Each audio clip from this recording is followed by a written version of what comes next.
Yes, you lovely people, we are back in Times Square in New York City, and we are here for NFT NYC, and it is noticeable how different all of this is today. There are billboards for NFT projects everywhere. We've got Artifact over there. We have the Nebula wormhole, whatever that is, over there.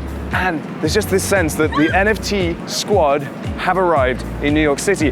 But on this very same day, a film has been released talking about the so-called dog whistle neo-Nazi messaging behind, oh yeah, Bored Ape Yacht Club. All of that, plus a glimpse at NFT NYC coming up after this. DeFi Saver is an all-in-one dashboard for creating, managing and tracking your DeFi positions with automatic liquidation protection and leverage management options.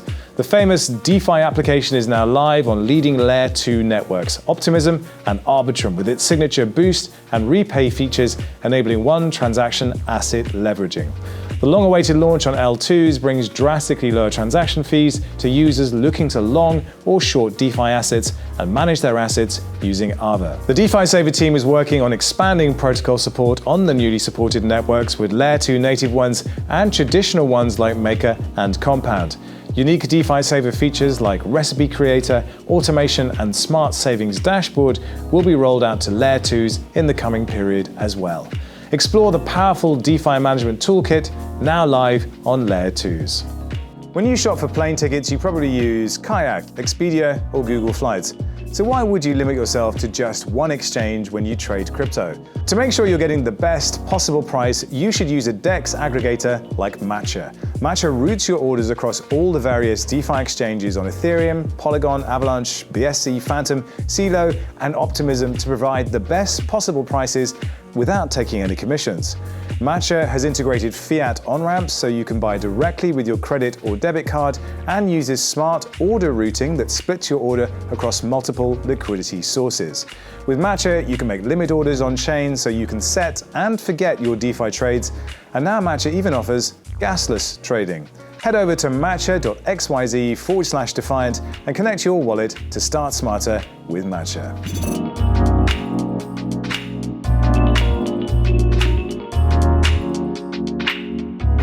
So here we are, NFT NYC. We are at the Marriott Hotel in Times Square. And as you walk in, there's one thing that you notice immediately, and it is that everybody in here is a man. I was talking to a journalist from CNBC earlier, Chinese, lovely lady, and she said, where are all the guys? Where are all the women? There are no women here. It is extraordinary just how much of a sausage fest this really is. And that's not to demean it in any way, shape or form, but if we're going to talk about representation, we're going to talk about inclusivity, oh, then it needs to be here. But let's go and take a look inside and see what we can find. Follow me.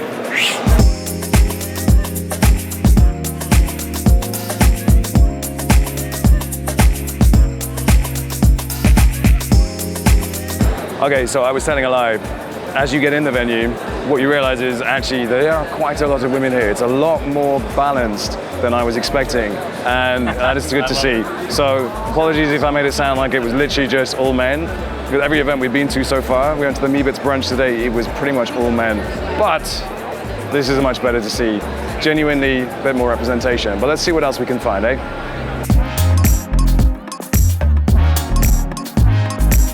So it's swag time. Over there, there's a lady throwing t-shirts to these eager punters who want to wear the merch. And then right here, yes, it's a pile of garbage.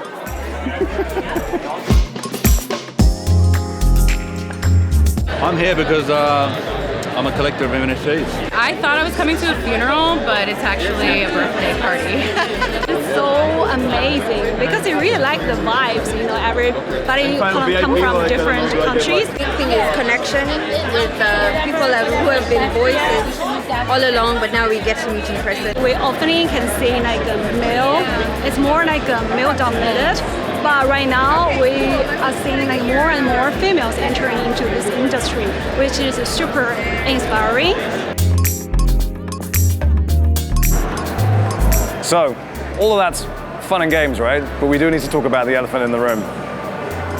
Oh yeah, because you see, last night, a new film dropped called Bored Ape Nazis. And this wasn't just a randomly put together conspiracy film. No, this was an hour-and-a-half long documentary. It has hundreds of thousands of views already, and it comes from Philion. Now, Philion is a filmmaker, an investigative journalist, and, well, this thing has dropped like a bomb.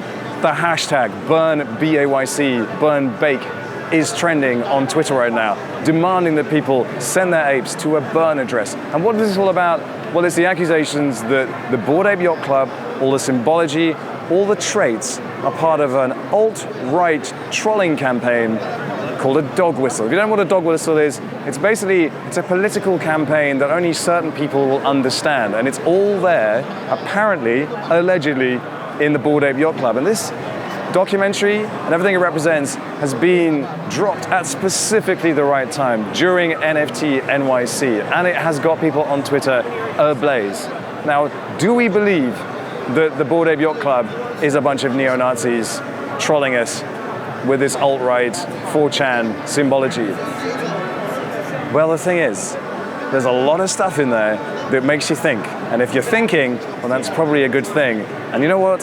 Where there's smoke, there tends to be fire. Now, I'm not saying that this is true or that you should be scared about it. And I do know that Yuga Labs has raised an enormous amount of money in which, I don't know, maybe they'll litigate, maybe they'll put the lawyers on this team, but they seem to be confident enough in the work that they've done. And I think really, if this is something that's sitting there, then maybe we should talk about it. But I'm very curious to hear what people at the event think about it, because it has dropped like a bomb, and maybe nobody cares. But Bored Apes are the strongest, largest project in this space. It's almost like Celsius and Do Kwon and Luna and Terra, too big to fail, and yet, as we've seen, well, they can fail. And if Bored Apes does get cancelled, like genuinely cancelled and fail, then the message to the NFT space will be shocking. And I wonder what will happen after that. But let's talk to some folks in the space and see what they think of all of this. I think it's a masculine problem, and I'm trying to stick to like a more femme energy for that reason. I don't think there's any Nazism going on there. I think it's just straight people just trying to look for attention, which they've done and generate a lot of views. If you put Bored Ape, I run marketing agencies, so I know if you put anything Bored Ape, you're going to get hundreds of views, thousands of views overnight. You know, it's compelling, but I think it's a more or less a smear campaign myself. I mean, they can do whatever they need to do. Like the space is bigger than them. So I mean, who fucking cares? I mean, we do different stuff. Yeah. So yeah, this is bad. Hashtag burn BAYC. Now everybody getting their pitchforks out for a juicy witch hunt coming after Bored Ape. It's exactly this kind of primitive animalistic swarm behavior why you didn't make it yet and probably never will. It is so pathetic. And then people been saying this since last year, BAYC is trash, tell a friend and buy an ape, Hunter Safari Club, whatever. Bored Ape wears a communist Ushanka and is therefore clearly to be identified as a Nazi. Yeah, I think about all these celebrities. These guys are the ultimate trolls, getting leftist, anti-racism artists and athletes to promote racist ideology. Like, there's a whole war going on. But basically they have this ETH address. You send your ape to that ETH address and then there it is. Oh, here's one. People who say they're neutral with the BAYC stuff, granted there's only a few, are fucking cowards who are openly supporting Nazism in a desperate attempt to try not to have to give up their apes. You cannot be on the fence with this. You're either a Nazi or you're not. And I mean, that's pretty troubling. It's like, I don't understand how we got here. The more I see from BAYC and Moonbirds, the more they seem to illegitimize our community in the worst ways. If people outside their circle don't buy in, then we can make projects with transparency, modest people, and selfless goals, blue chips instead. This has really ignited like a whole bunch of hate here. I would be shorting Bored Ape Yacht Club all the way down to zero, where it rightfully belongs. I really don't know where to stand on this one. Like, I need to watch the film before I make a proper judgment, but yeah, it's where we are. The timing was no mistake. They dropped this to really make a point, and they are making a point. So whatever you do, be safe. And here's Ryder Rips. If you don't know, Ryder was one of the people that set up the Gordon Gono website, and he says, oh, Jimmy Fallon removed his BAYC from his Twitter profile. So Jimmy Fallon taking care not to be cancelled or caught up in the contagion around any of this. Really interesting, the level of, just the whole level of hate coming out as people feel emboldened to really attack We shall have to see where this one ends up. Crazy. So listen, wherever you stand on the Bored Ape controversy, Ryder Rips, and all of that, there's no doubt that what I was expecting from this event was just all dudes. That's not the case. We hear people talking about culture, inclusivity, diversity, and there is no more project that embodies those values than the one we're going to see next.